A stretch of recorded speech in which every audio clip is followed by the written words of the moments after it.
Sesaat lagi Anda akan menyaksikan VVIP ND Kota Rahim Pancasila dan Napaktilas Bung Karno yang dipersembahkan oleh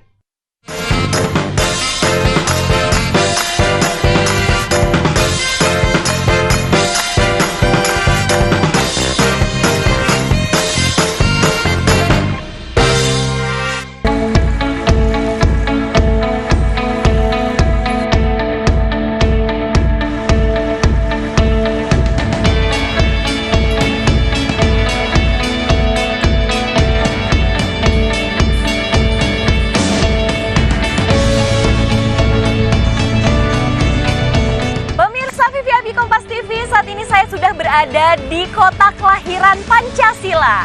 Tepat di belakang saya ini adalah Monumen Pancasila yang merupakan salah satu ikon ND. Nah, di trip kali ini kita akan mengenal ND lebih dalam sekaligus sosok bupatinya, yakni Bapak Jafar Ahmad. Ikuti keseruan kita di ND bersama saya Afifa Herunisa. Salam Pancasila dari ND untuk Indonesia.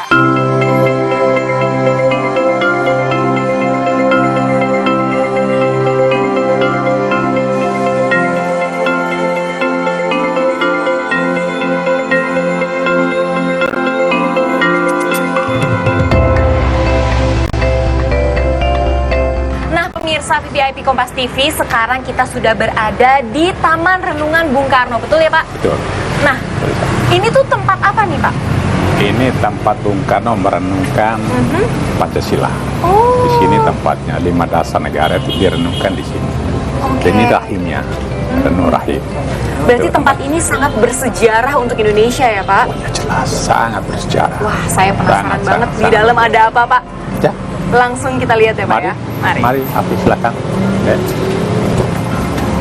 Nah, ini Mbak Afi, pintu masuk ini kita ada para pahlawan lokal kita.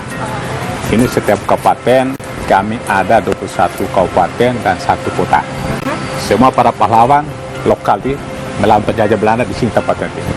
Ini dari ND, ada yang dari Sika, Kabupaten Saburai-Jua. Wah, nah ini orangnya gini. Nah, nanti ada lagi tempat tulis kami siapa. Seluruh pahlawan lokal kita yang melawan Belanda. Di kala itu di sini tempatnya. Mungkin kurang terekspos karena kami waktu itu kurang media. Kalau Patimura, Kartini terekspos. Semua udah tahu media. Ya. Betul. Kalau ND waktu itu kurang ada media. Sehingga para pahlawan lokal kami kurang dikenal oleh negara-negara kita, bangsa negara kita. Kita hadir ke sini untuk mengantar pintu masuk kepada perjalanan Bung Karno dari pembuang Bung Karno dari Bandung, Surabaya dengan kapal masuk ND. Nah, kita mulai masuk di Selasar Bung Karno untuk kita menjelaskan kepada dunia bahwa Bung Karno berada di sini dengan suka dukanya. Nah, kita masuk di sini. Ketika dia kan dari laut, Mbak Afi, naik kapal, bisa 7 malam, Surabaya. Sama Ibu Inggit, sama mertuanya, ada 4 orang, 5 orang mereka, sama anaknya Ratna, Juamina. Ini pertama tiba di dermaga ini. Ini dikawal oleh Belanda, kan? Kawal. Jadi ini ceritanya ya Pak ya. Kesana ceritanya. Jalan, ini keluarganya yang dikawal oleh Belanda ini. Ini keluarganya dikawal oleh tentara Belanda ya Pak. Ini rumah pertamanya. Dari kapal turun, rumahnya masih ada. Jadi kita masih lihat. ada sampai sekarang? Ada sampai sekarang. Kita pakai ya dinas pariwisata. Masih ada. Nah, tempat tidur begini. Inilah sukan ini. Ibu Inggit memenai tempat tidurnya cuma begini. Ini Ibu Inggit ceritanya. Ya. Ini luar biasa. Dari Bandung, meskipun tempat tidur. Ini rumahnya yang sekarang ini. Nanti situs Bung Karno. Pindah ke sini. Nah, ini pertemuan dengan para misionaris.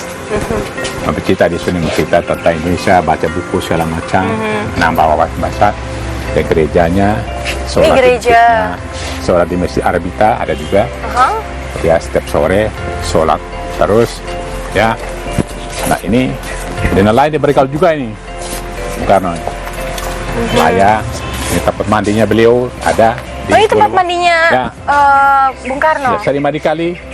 Ini batu masih ada semuanya. Wow. Nah, ini batu main tonel lama dia. Dr. Setan, Kutubi, Dero. Ini semua dia bikin. Wah. Nah, saya sakit. Ibu ini sakit. Ini yang sakit? Ini sakit. Ibu mertuanya. Ibu mertuanya. Nah, kumpul di sini. Namanya Ibu AMSI. AMSI itu akan merdeka seluruh Indonesia. Oke. Kami tekan sini. Nah, inilah. Akan merdeka seluruh Indonesia. Begitu dia memikirkan tentang negara bangsa akan merdeka, beliau nanti di sana kita lihat ada pohon sukun. Oh, oke. Apa yang menjadi dasar negara? Jadi yang tadi itu pohon sukun, kita akan lihat pohon sukun yang benerannya. Ini pohon sukunnya. Oh, ini. Sangat bersejarah untuk bangsa dan negara Indonesia ini. Wow. Nah, ada tulisan itu.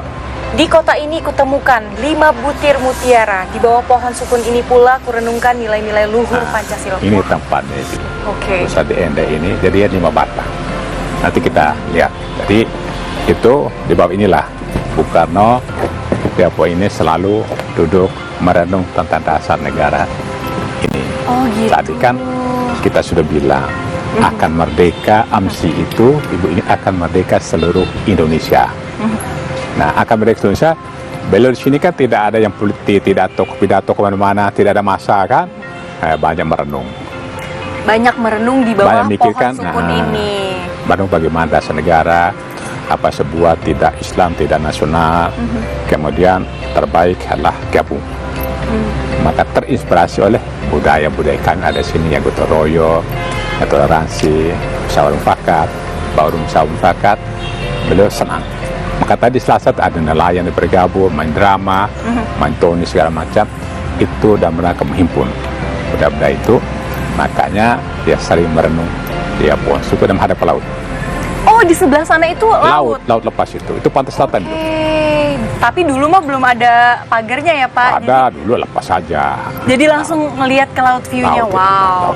Terbayang sih, Pak. Terbayang Nah, oleh saya sambil terbayang. Bapak cerita. Tapi boleh nggak sih, Pak, diceritakan napak tilasnya Soekarno di ND ini? Jarak pertama itu yang saya ambil adalah dia pidato di sini tahun 50, tahun 4 pidato di sini. Ini dulu kosong. Ini kosong, bagi turun dengan pesawat dari laut. Ini masih banyak teman-teman dia semua kan. Teman dia semua 4 tahun. Oke. Nah, kami boleh berbangga. Presiden pertama RI adalah orang Inde. Ya, 4 tahun sudah KTP Inde. Iya, betul. Nah, pada tahun sini, nah itu yang kita ambil bahwa kita tahu, kita tunjukin di bawah pohon sukun itu lah kurang 5 falsafah dasar negara itu yang kunamakan Pancasila. Ketika ditanya oleh PPPKI, Panitia Persiapan Kemerdekaan. Nah, disitulah kurang nunggu. Orang ini baru tahu. Oh, dulu ketika dia ke sini, saya duduk di sini tuh, oh itu dia renungkan 5 dasar negara itu. Baru kan tahu. Bukan karangan kami, bukan karangan siapa-siapa, tapi Soekarno yang menyatakan. Ya. Nah, renungkan tidak tahu kita. Soekarno cuma inggit, dia tahu. Oke. Nah, Inggit itu punya peranan besar dalam sejarah bangsa ini. Kalau tanpa Ibu Inggit, mungkin saja Ibu Soekarno sudah menyerah pada Belanda. Kuat. Seorang laki yang sukses, ada istrinya, ada di belakang, ada seorang istri yang kuat. Inggit kuat. Jadi kuat ya, tetap dengan Ibu AMSI itu. Ketika bukan buruh, dirayu. Jangan kau rayu, tetap berjuang. Hebat. Makanya mereka bertahan. Hebat. Makanya mereka bertahan. Ini dapat tilasnya dari laut, sehingga setiap tanggal 31 Juni kami orang India parade laut, darat dan laut. Parade. Bagaimana kami mengemas ketika Bung Karno dari laut pakai kapal, bagaimana menyambutnya, bagaimana beliau melapor kepada penjaga Belanda, dan melapor tahanan, baru masuk rumah tahanan lah kota. Nah, baru pindah ke rumah, nanti kita lihat nanti. Ngomong-ngomong, Pak, saya pernah dengar nih, Pak, kalau ternyata kalau misalnya di Pancasila itu kan sila pertama ketuhanan yang Maha Esa. Nah, yang saya dengar ternyata Esa itu bahasa Ende ya, Pak? Ketuhanan Maha Esa itu saya cari dalam kamu bangsa saya kata ada. Api tolong tuh cari. Bahasa Jawa siji lorot lu. Bahasa Arab wahid. Ya kan gitu. Bahasa Jawa apalah. Nah, bahasa Esa itu satu. Esa, sarua, stelu. Nah, Esa itu satu. Jadi ketuhanan Maha Esa itu berasal dari bahasa kami, asal di ND ini. Nanti kita diuji lah oleh teman-teman yang tahu bahasa mana, tapi kami menerjemahkan dan merenungkan di sini karena Tuhan satu.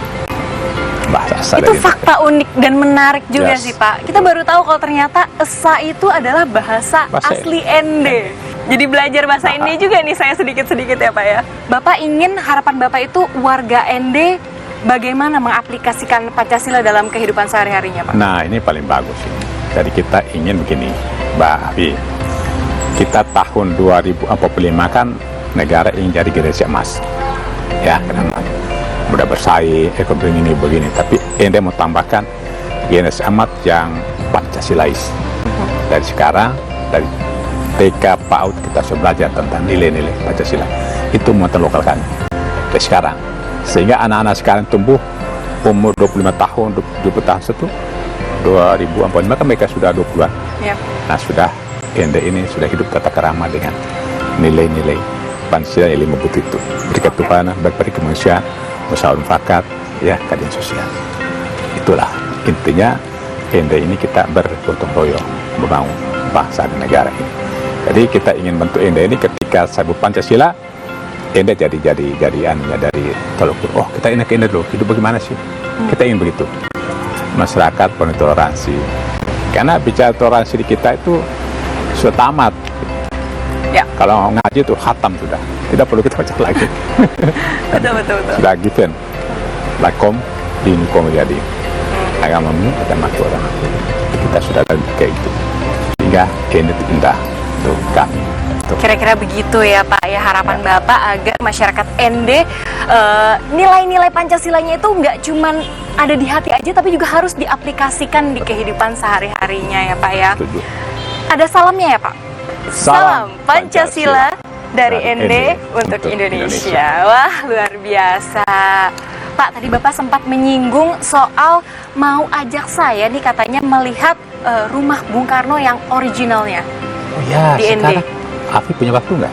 Tentu punya Pak. Saya sudah Punya. waktu saya emang Udah cuma siap. buat keliling-keliling sama Bapak aja nih Pak di sini. Lah ayo, tos dulu kita kan. Tos dulu Pak, mari.